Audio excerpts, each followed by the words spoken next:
বছরের এই সময় এসে আপনার পকেটে যদি 20,000 টাকার আশেপাশে থাকে এবং একটা স্মার্টফোন খুঁজে থাকেন আপনি, তাহলে এই ভিডিওটা আপনার জন্য খুবই গুরুত্বপূর্ণ হতে যাচ্ছে।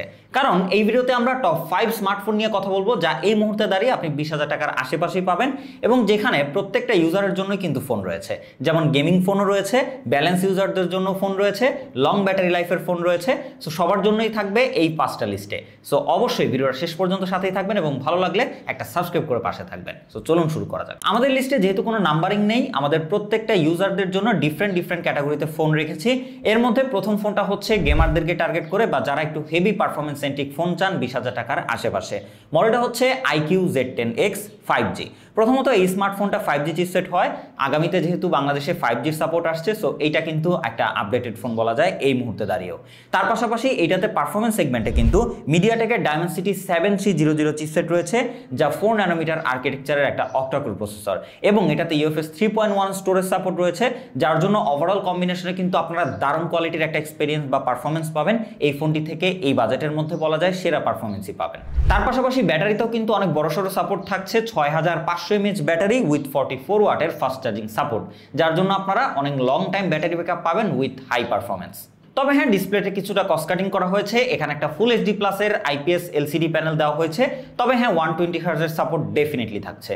সো আপনারা ডিসপ্লেতে একটু কস্ট কাটিং দেখতে পেলেও আশা করি পারফরমেন্স সেগমেন্ট সেটা আপনাকে পুষিয়ে দিবে। এর ক্যামেরা সেগমেন্টটাও কিন্তু যথেষ্ট ভালো। রেয়ার ক্যামেরায় রয়েছে 50 মেগাপিক্সেলের সেন্সর এবং ফ্রন্টে রয়েছে একটা 8 মেগাপিক্সেলের সেন্সর। রেয়ার ক্যামেরা দিয়ে আপনারা 4K 30 FPS পর্যন্ত ভিডিও রেকর্ড করার সুযোগ পাবেন এবং পিকচারের ক্ষেত্রেও কিন্তু যথেষ্ট স্ট্যান্ডার্ডিটি আউটপুট আপনাকে দিয়ে থাকবে এর ফ্রন্ট এবং রিয়ার বোথ। সো যারা একটু পারফরমেন্স সেন্ট্রিক ফোন খুঁজেন, ওভারঅল বাকি জায়গাগুলোতেও ব্যালেন্স এক্সপিরিয়েন্স সহ, তাদের জন্য কিন্তু এটা দারুণ একটা চয়েস হতে পারে। আমাদের সেকেন্ড স্মার্টফোনটা Xiaomi লাভারদের জন্য, কারণ এইটার মডেলটা হচ্ছে Redmi 15। যারা অলমোস্ট 20,000 টাকার আশেপাশে একটা হেভি ব্যাটারি ব্যাকআপ সহ স্মার্টফোন খুঁজছেন, তাদের জন্য বেসিক্যালি এই ফোনটা। কারণ এইটাতে ব্যবহার করা হয়েছে 7000 mAh এর ম্যাসিভ ব্যাটারি উইথ 33 ওয়াটের ফাস্ট চার্জিং সাপোর্ট এবং এটাও কিন্তু আপনারা অলমোস্ট 21,000 টাকার আশেপাশে পেয়ে যাচ্ছেন, তাও অফিসিয়ালি। এবং এটাও কিন্তু আপনারা 20 থেকে 21,000 টাকার আশেপাশে পেয়ে যাচ্ছেন। তার পাশাপাশি এটাতে কিন্তু ব্যবহার করা হয়েছে একটা ফুল HD প্লাসের IPS ডিসপ্লে, যেটাতে 144 হার্জের সাপোর্ট রয়েছে এবং এটাতে কিন্তু স্ন্যাপড্রাগনের প্রসেসর রয়েছে, স্ন্যাপড্রাগন 695। যারা মিডিয়াটেক দেখলেই নাক ছিটকান, স্ন্যাপড্রাগনের প্রসেসর খুঁজেন, তাদের জন্য কিন্তু আবার এই ফোনটা বেশ দারুণ একটা চয়েস হতে পারে। এছাড়াও ক্যামেরা সেগমেন্টে রেয়ারে 50 এবং ফ্রন্টে রয়েছে একটা 8 মেগাপিক্সেলের ক্যামেরা, যা দিয়ে আপনারা 1080p 30 FPS এ ভিডিও রেকর্ড করার সুযোগ পাবেন সামনে এবং পেছনে বোথ। উইথ যদি আমরা ছবির কথা বলি, সেখানে আপনারা মোটামুটি স্ট্যান্ডার্ড কোয়ালিটির পিকচার আউটপুট পেয়ে যাবেন। সো যারা লং ব্যাটারি লাইফ সহ একদম এক চার্জে সারাদিন অফিস করে আসতে চান, তারপরেও চার্জ রাখতে চান ফোনে, তাদের জন্য কিন্তু এটা বেশ ভালো একটা চয়েস হতে পারে। ফাইনালি আমরা চলে যাবো একটা অফিসিয়াল ফোনের দিকে, যেটা কিন্তু সব দিক দিয়েই অলমোস্ট অলরাউন্ডার বলা যায়। মডেলটা হচ্ছে ইনফিনিক্সের হট 60 প্রো। এই ফোনটা নিয়ে আমরা বেশ কিছুদিন আগে রিভিউ করেছিলাম এবং এইটার কথা বললে এটা কিন্তু আপনাকে অলমোস্ট 19,000 টাকায় একটা অলরাউন্ডার প্যাকেজ দিচ্ছে। কারণ প্রথমত ফোনটার ডিজাইনটা কিন্তু খুবই স্লিম এবং খুবই পাতলা, 170 গ্রামের আশেপাশে এর ওজন। তবে ইন্টারেস্টিংলি তারপরেও এখানে 5160 mAh এর ব্যাটারি দিয়েছে উইথ 45 ওয়াটের ফাস্ট চার্জিং সাপোর্ট থাকছে এবং ডিসপ্লেতেও কিন্তু চমক রয়েছে।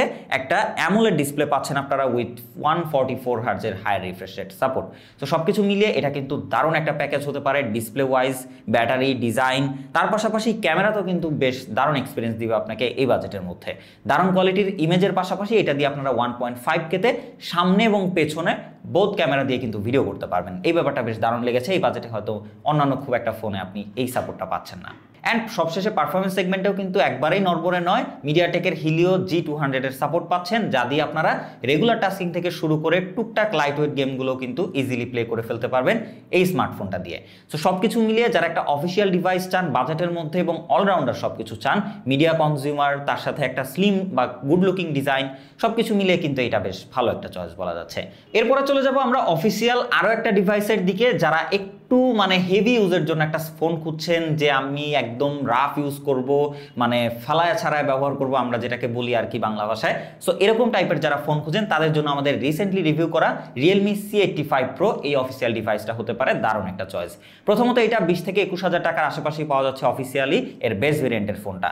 এবং ভালো ব্যাপার হচ্ছে এটাতে কিন্তু আপনারা IP69 Pro ওয়াটারপ্রুফ রেটিং পাচ্ছেন, যার জন্য ওই ফোনটা কিন্তু মোটামুটি 60 দিন পানির নিচে থেকেও এই ফোনটার কিছুই হয়নি। সো সেক্ষেত্রে এটা কিন্তু গিনিস ওয়ার্ল্ড রেকর্ড করেছে এদিক থেকে, এবং ফোনটা ড্রপ টেস্টেও কিন্তু প্রচুর পরিমাণ হার্ড।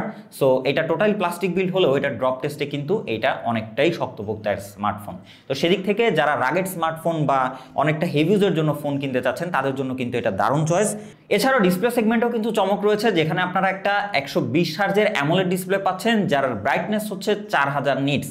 সো আমরা কিন্তু এখনকার ফ্ল্যাগশিপ ফোনগুলোতে দেখতে পারি, তবে বাজেট ফোনেই যে এরকম দিয়েছে এইটা কিন্তু বেশ দারুণ একটা ব্যাপার।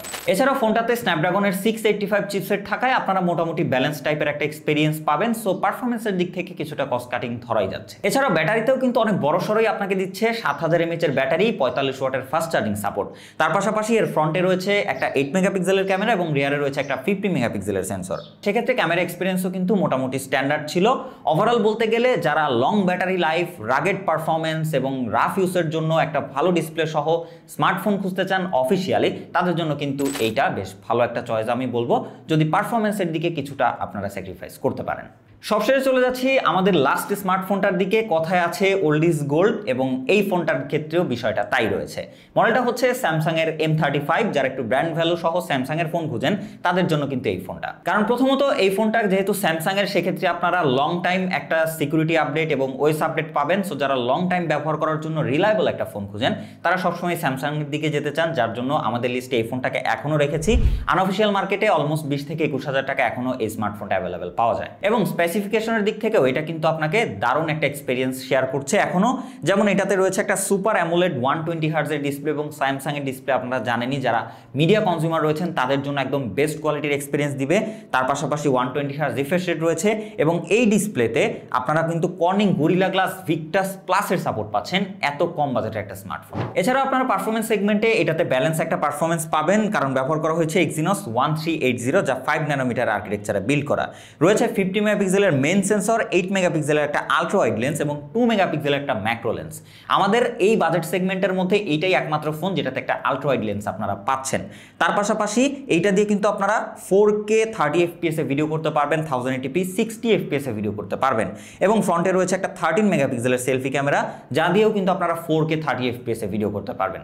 সো ওভারঅল ক্যামেরা সেগমেন্ট এবং ডিসপ্লে, ওভারঅল ব্যাটারি ব্যাকআপের ক্ষেত্রেও কিন্তু এটাতে ব্যবহার করা হয়েছে 6000 mAh এর বড়সড় একটা ব্যাটারি উইথ 25 ওয়াটের ফাস্ট চার্জিং সাপোর্ট। সবকিছু মিলে এই ফোনটা কিন্তু আপনাকে ক্যামেরা, ডিসপ্লে, ব্যাটারি ব্যাকআপ এবং লং টাইম ইউজের জন্য একটা ব্যালেন্স পারফরমেন্স দিয়ে থাকবে। সো আমি বলবো যে আপনি যদি একটা রিলায়েবল স্যামসাং এর ফোন খুঁজে থাকেন তাহলে এই ফোনটা স্টিল আপনার জন্য বেশ দারুণ একটা চয়েস হতে পারে। সো সবশেষে এই লিস্টের মধ্যে আপনার কোনটা বেস্ট ভ্যালু ফর মানি মনে হয়েছে ডেফিনেটলি আমাদেরকে কমেন্ট করে জানাবেন, এবং ভিডিওটা ভালো হয়ে থাকলে like, comment, share and subscribe করে পাশেই থাকবেন। দেখা হবে নেক্সট কোনো ভিডিওতে। সেই পর্যন্ত খোদা হাফেজ।